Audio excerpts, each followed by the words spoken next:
पवारांनी दावा केलेला आहे। विलिनीकरणाबद्दल माझ्याकडे मोबाईलभर पुरावे असल्याचा दावा रोहित पवारांनी केलाय।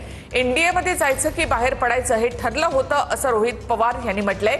आणि विलिनीकरणाच्या चर्चेसाठी दादा जयंत पाटलांच्या घरी भेटायचे, सीसीटीव्ही तपासा, बैठकांचं सत्य कळेल अशी भूमिका रोहित पवार यांनी मांडली आहे।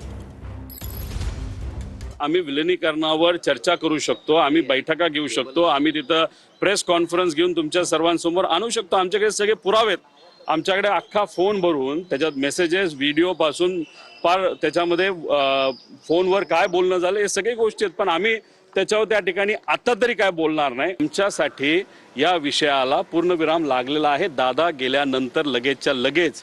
त्यामुळे मुद्दामून काही नेत्यांचं महत्त्व त्या पक्षामध्ये राहावं आणि ते नेते हे पवार साहेबांना, सुप्रियाताईंना, आम्हाला तिथं विरोध करतायत। जर त्यांना खरंच दादा भेटले होते नव्हते, सोपा विषय आहे की अजितदादा जेव्हा केव्हा भेटायचे ते जयंत पाटील साहेबांच्या घरी भेटायचे।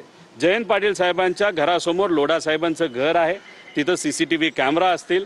गेल्या 1.5 वर्षाचे सीसीटीव्ही कॅमेरा फुटेज तुम्ही तिथं आणा, बघा, तुम्हाला कळेल दादा किती 13 वेळा भेटले का 14 वेळा भेटले। चर्चा तेच जास्त करतायत। खरं तर मला त्याच गोष्टीचं आश्चर्य आहे, आमदारांना बोलवतात, पुढे एका लाईनीत बसवतात आणि सांगतात की बाहेर जाऊन तुम्ही विलिनीकरणाबद्दल बोलू नका।